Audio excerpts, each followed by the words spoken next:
First, live, local. This is Fox 12 Now. Hello everyone, this is Fox 12 Now. I'm Greg Nibbler. Thank you for joining us. We are live streaming here out of the Fox 12 Oregon newsroom, which is something that we do every weekday, starting at, 11 a.m., 1 p.m. We go throughout the day, so we've got a lot here. But today we're talking about Damian Lillard. Now, we've all heard the news that Lillard was coming back to the Blazers, but it is now official as of over this weekend with the contract signed. Dame is back. So what does that mean for the Blazers going forward? You've got a lot of younger players. You've got a defensive-minded team, but Lillard obviously is a benefit to have back on the team. So we're going to discuss that, talk about that meaning, and talk a little bit about Yang as well. But we've got Casey Holdahl from the Trailblazers joining us right now. Casey, always great to have you on here. And I said, great to see you. It is seriously, and I did say this off the air, but your backdrop, man, that is a collection of stuff that people will be studying, I'm sure. Thank you very much. Some of it is some of the stuff is from like a Foot Locker series I did. This is the Dame Wrestling Buddy. I think there's only maybe like 4 or 5 of those in existence. And I'm one of those annoying pickleball players as well. So that's my Trailblazers branded pickleball paddle as well. Nice. The Blazers are much better at basketball than I am at pickleball, by the way. Just to say that clearly. You're doing what you can. Give it a couple of years. But when it comes to Dame, so Damian coming back, I want to ask just, from, being a part of the team, when he left the Bucks, when the Bucks left him, rather, was this a possibility that you really thought was likely that he would come back to the Blazers, or did you see him going to one of these maybe contending teams? I knew it was a possibility. Dame, even when the trade happened, he even kind of, mentioned in his farewell that he thought that maybe at some point in time he might be back in town. I don't think it was expected to maybe be this early, but with the way things played out, it just kind of fell into place. When I saw that he had gotten waived, I knew it was a possibility. I would have probably put it at like 50-50, because you're right. I mean, he had options. Like there are obviously a number of teams that are interested or were interested, but I think the combination of obviously his history with the team, his family being here in Portland, and being familiar with the situation, I just feel like Dame, he got to a point where he felt like he needed to kind of try and do something different, and it didn't maybe work out as well as he or anyone else would have liked in Milwaukee. And I think maybe he just kind of came away with the feeling that you can't really plan things in this life. Like you can try to as much as you can, but things take turns that you don't expect, and so why not make a decision based off of more kind of what I want and less of what I hope might happen in the future? And so I think that kind of where he was at in his life and his career, and where the Blazers are at, as you mentioned, like being a team that is, really starting to make some strides in terms of improving and has a really interesting young core that's really kind of making their bones and setting their culture on a defensive perspective. I think it makes a lot of sense for both sides, in that, I think the team is in a much better place now than it was with Dame left. And I think this allows Dame to, take a year to rehabilitate and get his body right, and then join a team that he already feels very comfortable with and has a real familiarity with. So I think it makes a lot of sense. I knew it was a possibility. I wasn't sure how early it would happen. Maybe I thought he might wait just a year. But I think, as kind of the negotiations went on, I think it made sense for both sides to just get it done for a multi-year deal. So I think a really good thing for the team, really good thing for Dame, and great for the fans as well. Yeah, it really is kind of a win all around, having Dame back. And talking about that, with the younger team, and younger, but also, as you mentioned, making strides and doing that defensive mentality. Dame's probably, as far as we know, out for a year, I would guess. Rehabilitating. I'm sure that timeline could change, but going off of that assumption, he's going to be rehabilitating for a while. What kind of a role do you think he's going to have there with the team, throughout this year, as you're going to see, Scoot playing for a contract, maybe, trying to have that breakout season. You have all these other players that are starting to gel, but with that defensive mentality, what kind of role do you think Dame will play with them? Well, I do think there is a thing in the NBA that, when you're not playing, you can't kind of give too much advice sometimes, because it's a players' league, and when you're not out there on the court, sometimes it can be difficult to kind of maybe say some of the things you're seeing out there. I think with Dame, it's a little bit different because of where he's at in his career, kind of the reverence that he holds in the NBA and in Portland, obviously. So I think, a lot of the season's going to be just about him kind of getting his body right. I'm sure that he's going to be spending time with some of the young players, kind of, helping them along in their journey and being a sounding board for what their concerns might be. He's obviously one of the great kind of leaders in the NBA, so he's definitely going to have a role in that locker room. But I also think, the guys who are actually playing in the locker room, so, your Denny Avdias and your Drew Holidays and your Toumani Kamaras, like, the guys that are already been with this team for a couple years now and are making kind of their case, your Scoot Hendersons, your Shaden Sharps. I think those are going to be like, it's going to be their team, and I think it's important to kind of make note that while Dame is coming back, it's like, this isn't like, oh, now Dame's back and this is Dame's team. It's like, this is the Portland Trailblazers. It is a team, and they're constructing this team as a broad, talented team that has various timelines and various skill sets that can be utilized. And so, I think Dame is obviously going to play an important role in this locker room. I think he really helps in terms of the younger players knowing kind of what this team means to this community. I think that Dame is a guy who can really speak to that. He lives it really for the most part. So I think, it'll be mentorship, it'll be leadership, but I also, Chauncey Billups obviously a very strong leader and is really building something here. So, he's the kind of the figure, not the figure, he's the guy in the locker room, but, it's going to be broad. And I think Dame will probably have the feeling, and I think he's probably right, that, he's coming back into this thing that's already kind of going in a direction.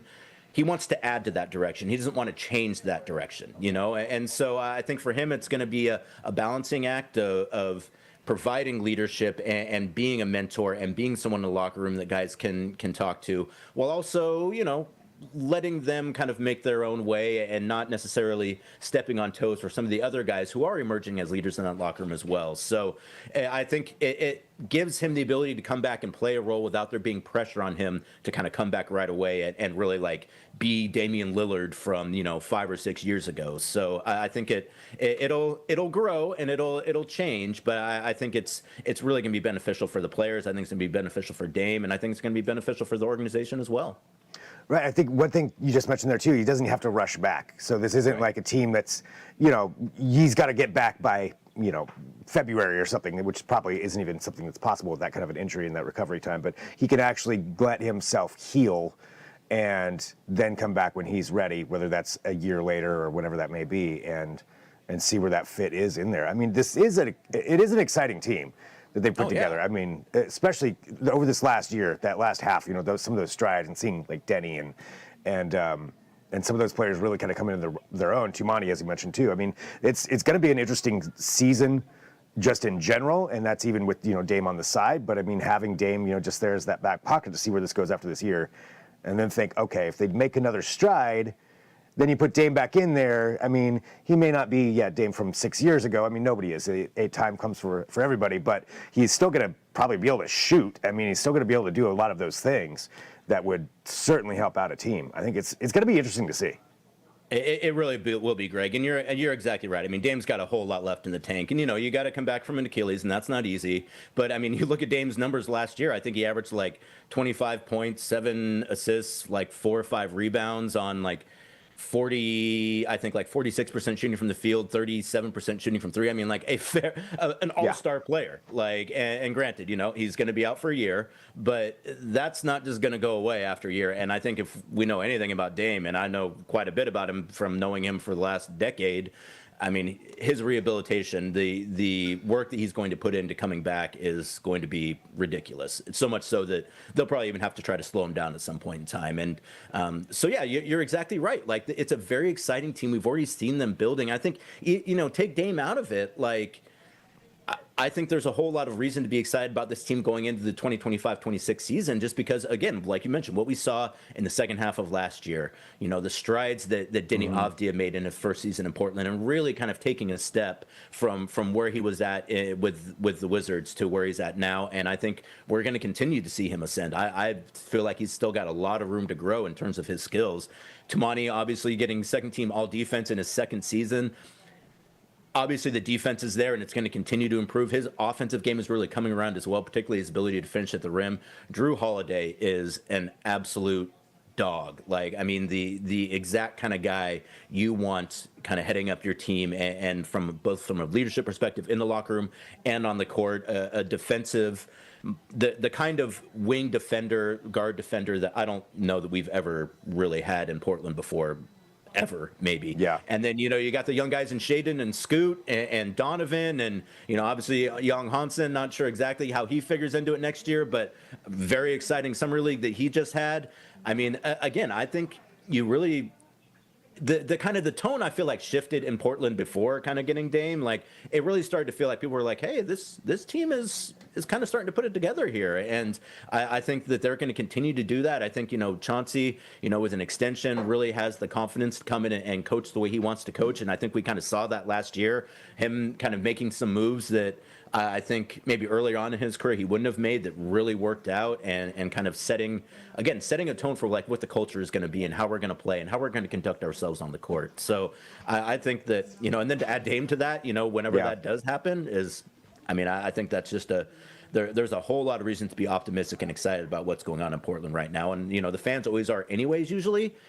And now the team is really giving them cause to be excited about that. So I think you're exactly right. I think it's in a really exciting season. Usually this is about the time of year where I'm like, boy, I could really use some time off. Now I'm like, boy, I can't wait for the season to get here now, because I just want to see how these guys come together and what this team looks like, because I think that they're going to be good, and I think they're going to be a lot better than maybe some of the people nationally think they are. Yeah, and a team that, is going to be hungry, and also there's not a huge expectation on them to go win a championship next year or something like that. So that maybe some of that pressure's off. They can actually go out and, compete and see how this all comes together, like you mentioned. Talking about, Summer League and Yang Hansen. I mean, I'm assuming you were down there at Summer League. I was, yeah. So tell us about this.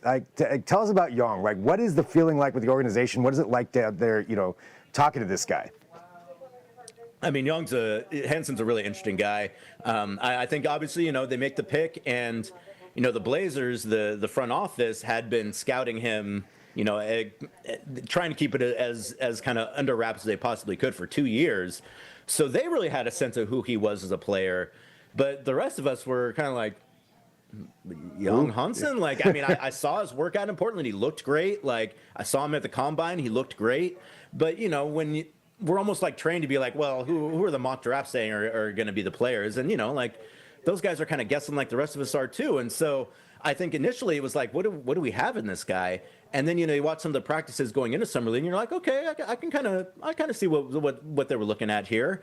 And then you have that first game, and you're like, oh, good grief. Like, this guy's legit. Like, he plays such a fun, exciting brand of basketball. Like, his ability to survey the court and create things from that center position, even while he still kind of has a real tenuous grasp on the English language. That first quarter of that first preseason game or first Summer League game, like pointing at guys where to go, his new teammates, like taking on a role where, he's kind of running the show, and he didn't ever seem like he was nervous or scared or like shrunk from the situation.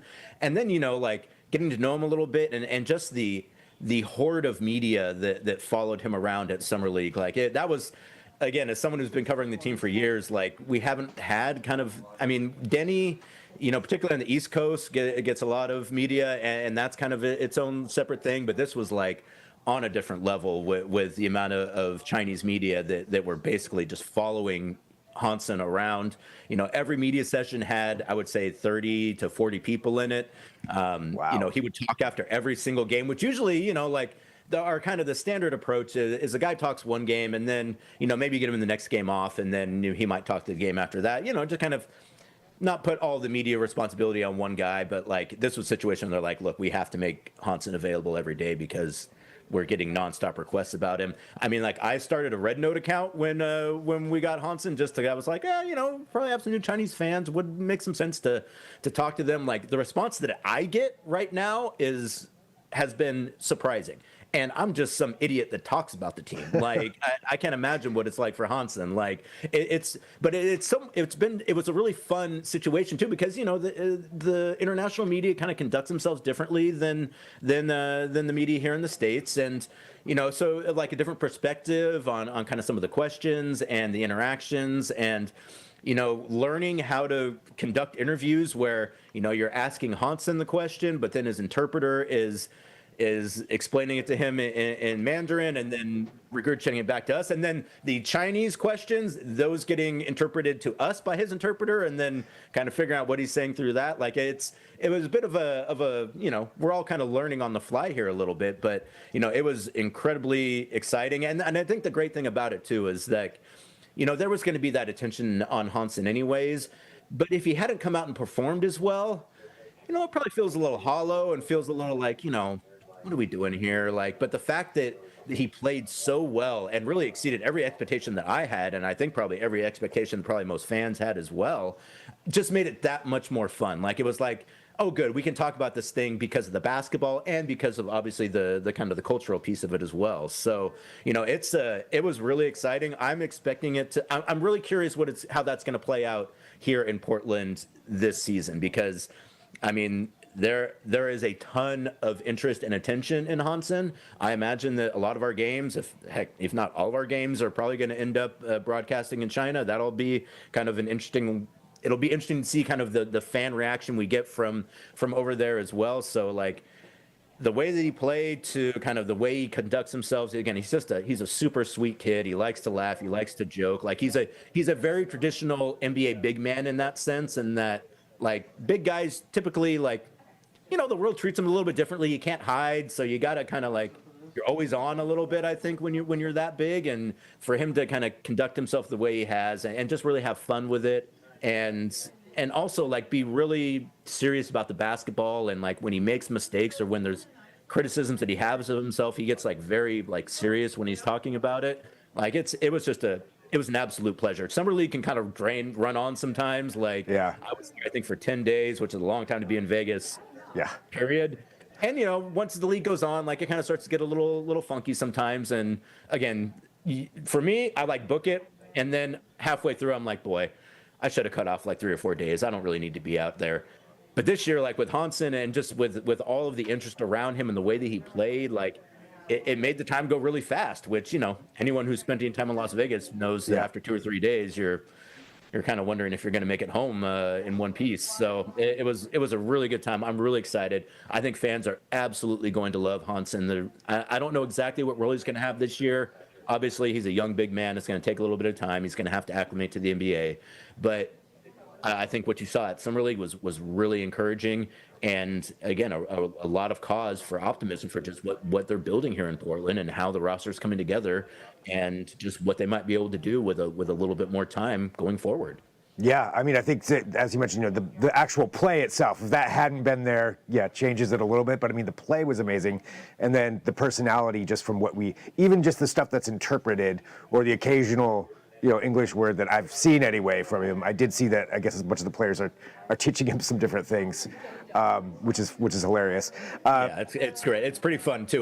Ben Golliver, by the way, Washington Post wrote a great article about Hansen, some great quotes in there. I definitely would urge you to check it out. And that's another piece too, Greg, is like some of the cultural or some of like the turns of phrase, like when he uses them, I'm sure they're normal for him, but like when we read them in English, I'm like, boy, that's so profound. I saw the one I'm like cold ash in a pot. Yeah, cold ash in a pot. Yeah, exactly. Like it's a really fun kind of way to get introduced to a little bit more of kind of the culture there in China, while also like learning about this young 20-year-old too. So like it was really gratifying, and like I know he's going to be a star here in town. Like, and if he's able to take what he did at Summer League and build on it, and if that's the kind of player that he can be, that ability to, again, like create and just throw these ridiculous kind of backdoor passes, and his 3-point shot, I think, is a lot better than people might realize too. Like it's going to be really fun, and I think that people are going to love him. His teammates love him. Like he's just a fun guy to be around. He wants to work. So I'm really excited about that. Again, just in total, like it's been a really good offseason in Portland. I think we've had some throughout the years where it's like you kind of feel like you're getting gut punched left and right. This time it feels like like we're getting a little bit of things are kind of going our way a little bit here. And I know that for our fans who are such great fans who have been so loyal to the team, to really have it feel like it's really kind of ascending a bit, I think I'm really happy for people because of that. Yeah, positive steps forward. A positive momentum going into the season rather than it's another rebuilding year. This is what's going on. But yeah, this is actually positive momentum. The one final thing I did want to bring up too, that you brought up there, just with the Chinese media side of things, it's going to be interesting for the city of Portland too, just vicariously through Yang being shown so much to so much of China with all of these games that are going to be most likely broadcast over there. Even if he just plays a little bit, I'm sure you'll get some of that effect. And having Chinese media in here, that's just going to be an interesting side thing to this, of having him here and just seeing what that does. It will, city. and I'm guessing that I'm guessing there will probably be some dedicated Chinese media who will probably stay in Portland and be here for the entire season. In fact, I know we already have some. Victor covers the team for Tencent. He's been doing a great job. We used to have more. Like I used to always sit next to the Chinese media, and one of my favorite things about kind of post game sometimes would be them asking me to explain colloquialisms to him. Like what does it mean when he says that he wants to hit first? Like, and I'd be like, well, in the game, like when you want to try to kind of impart yourself on the game, you want to try to really kind of be aggressive at the beginning of the game. And so like that was always one of the things I really enjoyed as a journalist was helping along some of my fellow Chinese journalists. And so I'm guessing it's going to be, I would not all be surprised if, again, they had dedicated journalists here. Like, I think in that article, I think you maybe saw some of the numbers that like 3.5 million people watched our game versus the Grizzlies on Tencent, which is kind of one of the kind of ESPN equivalents in China. My understanding too is our games are being broadcast at times like on like just their regular standard channels. Wow. So to have that kind of exposure, I think is going to be really fun. I think to just like open up a new fan base and have like, I mean, the fans in China are so great already. Like they love the NBA. So to have kind of another team to root for, I think that's going to be great for the Blazers. I think it's going to be great for fans in China. I think it's going to be great for Hansen, but also too just kind of the cultural exchange piece, like to have Portland kind of be introduced a little bit more to kind of some of the folks in China, I think will be really interesting. And I'm really looking forward to Hansen kind of learning about kind of the Asian cultures that we have here in Portland and Oregon as well. Like I was just at Fubon actually this weekend getting a sandwich and like there was like a bit of excitement. Like you could hear people kind of, I don't understand most of what's being said, but when people say Hansen, like I kind of like turn my head real fast and be like, what are we talking about him? So like, I think you're exactly right. Like the piece about like, kind of the unifying nature of sport and how it can, bring different cultures and people together kind of under one unifying umbrella. I think there's some real possibility for that this year with the Blazers and kind of the exposure that we're going to have to that market through Hansen. So I think it's going to be really fun. And again, like the amount of Chinese fans that have reached out to me to be like, hey, you're that bald guy who always asks them questions in press conferences. Like, we really appreciate the way that you talk to him. I'm like, thanks. Yeah, like I'm glad that you're getting something out of it. So like I know those of us who have been covering him just for the past couple of weeks like have already been getting a lot of response from people in China. So I'm guessing that is going to increase tenfold once the actual games start. Yeah. I mean, it's going to be just fascinating just to see how that all plays out. There's excitement. There's excitement for the team. At the end of the day, you got Yang, you got Dame, and then everybody else in between there. Who is to see what's going to happen this season. It's just going to be a lot of fun. I've kept you here for a while. I know I've got to sign off, but Casey, thank you. Thanks for joining us. For anytime, Greg. And I just want to remind people that Greg and I go back way back in Trailblazers history through Sportlandia. So anything you ever need, Greg, I'm here for you. Thank you, Casey. Appreciate that. And it's exciting. And we'll definitely talk more about this. For everybody watching, this is Fox 12 Now. Thanks for joining us. If it's your first time, we live stream here from the newsroom. We get to have these longer form conversations and discussions. And we've got more coming up at 1 o'clock. So I will talk to you then. I'm Greg Nibbler. This is Fox 12 Now.